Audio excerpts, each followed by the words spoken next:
Resuming debate. Reprise de débat. The honourable member for Nanaimo, Ladysmith.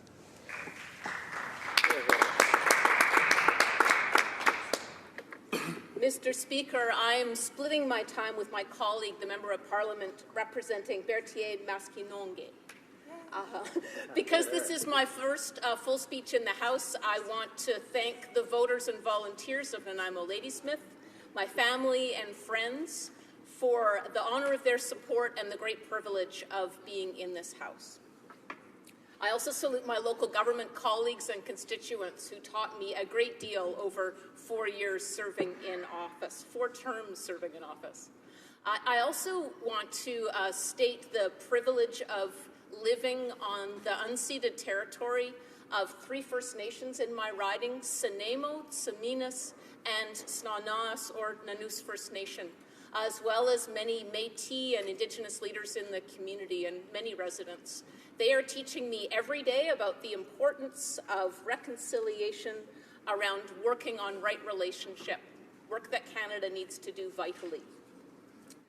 And holding an inquiry into the murdered and missing Indigenous women, implementing the United Nations Declaration on the Rights of Indigenous People, implementing recommendations of the Truth and Reconciliation Commission, moving forward in a true nation-to-nation relationship. Those were all common cause commitments between the Liberals and New Democrats through the election campaign. But in the throne speech, there were no details, no commitments, and so that makes it hard to pin good intentions down. For concrete action that might build goodwill, I would have loved to have seen the Liberal government commit to dedicated investments and a clear plan around their commitment to eliminate boil water advisories on reserve. This is too important for our country to build hopes high and then not to have them implemented. I'm going to flag a few other hits and misses in the throne speech. I'm very relieved to see the government reiterate its commitment to infrastructure investments, but we want detail on how much and how they will be distributed. Interregional public transit is an example of a win-win-win investment. It's good for economy, community, and environment. Our riding, Nanaimo Ladysmith, has a transit gap between its 2 communities. You cannot take public transit between Nanaimo and Ladysmith, and they're only 20 minutes apart.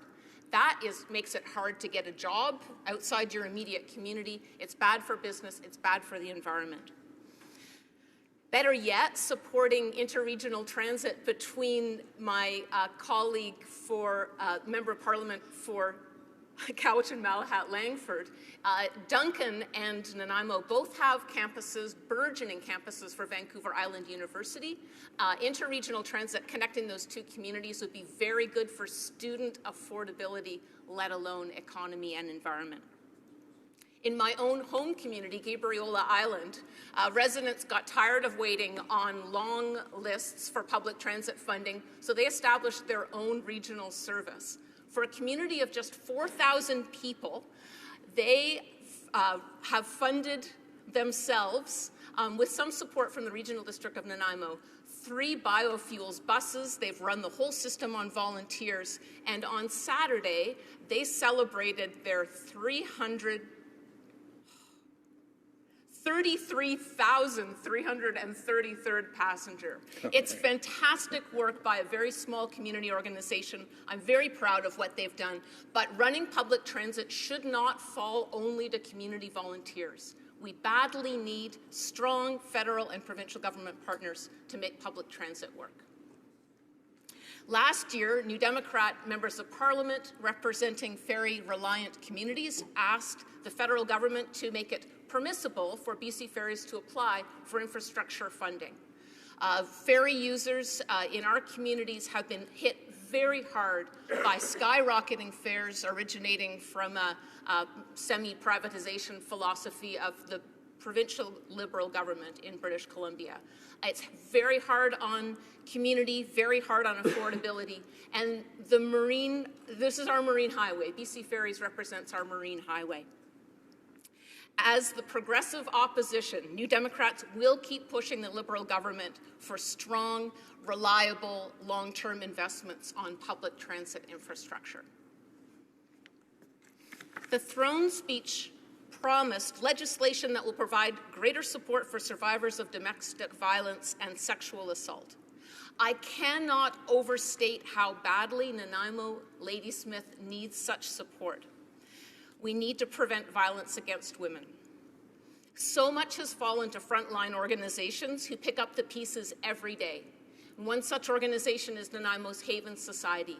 It fields 8 distress calls every day. Every year, it serves close to 4,000 people in the region, all victims of sexual abuse, physical, emotional abuse, and violence.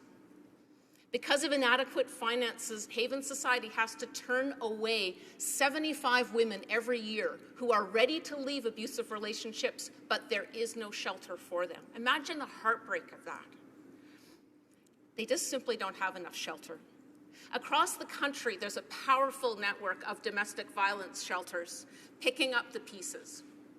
One night alone, 8,000 women and children were in such shelters in our country. Another night that same year, shelters turned away more than 500 women and children for lack of space. Now, I acknowledge the personal commitment of the Status of Women Minister across the aisle, and I deeply hope that her finance minister and her cabinet shares her, that they agree that finding solutions is vital.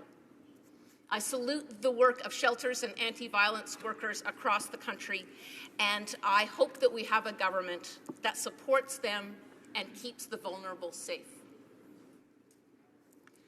Climate change is the challenge and the threat of our time. I see it right at home, with salmon struggling to spawn in drying and warming streams like the Cowichan and Nanaimo rivers. And I see farmers in Cedar and Lanceville, just at the time that we need to have more resiliency and food security, struggling with drought in a rainforest. So like many Canadians, I'm very glad that this government believes in the science of climate change. But good grief, that we would even be celebrating that is a testament to this dark decade that we have just experienced.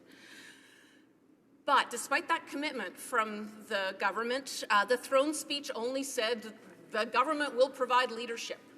There's no concrete action plan. There's no commitment to reducing emissions. There's no commitment to making the government accountable in law for setting targets and for meeting them. Now, New Democrats 3 times have brought to this House just such legislation, and the Liberals, I believe, have supported us, almost every Liberal, every time, when they were the second or the third party. So why not now? Also, climate change should be included in environmental assessment and National Energy Board reviews. But that wasn't in the throne speech either. The Liberals on campaign promised to strengthen pipeline reviews, but so far they're letting Kinder Morgan carry through with its pipeline and its tanker traffic expansion carrying through under Harper government's rules. They must live up to their commitment. It's long past time for a review process that includes climate change, that allows full cross-examination, full public participation, that takes into account local communities and Indigenous people. And climate change. Hear, hear. Nanaimo Ladysmith is a center for healthcare. We have many patients, families, and frontline workers that we hear from all the time. And all through the campaign, we heard how much they are under pressure and how much the public healthcare system is under pressure. I'm very glad the Liberal throne speech acknowledged a commitment to reinvest in a new health accord, which the Conservative government had abandoned. But again, nothing concrete. So my favorite piece I'd love to see is a commitment from the Liberal government to do everything it can to provide a family doctor for the 5 million Canadians who do not have one. And a quick fix I'd love to see is fixing the foreign credentials program. I heard from a family in Nanaimo whose son, born and raised in Nanaimo, went to the States to get his medical degree. He wants to come home to Nanaimo and be a family doctor here, and Canada does not recognize his foreign credentials. How frustrating is that?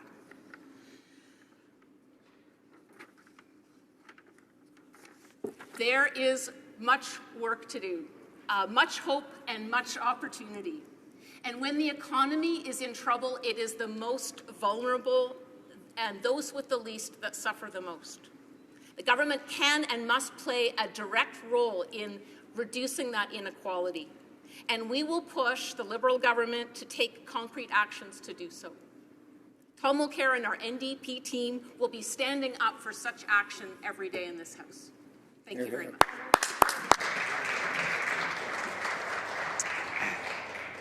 Just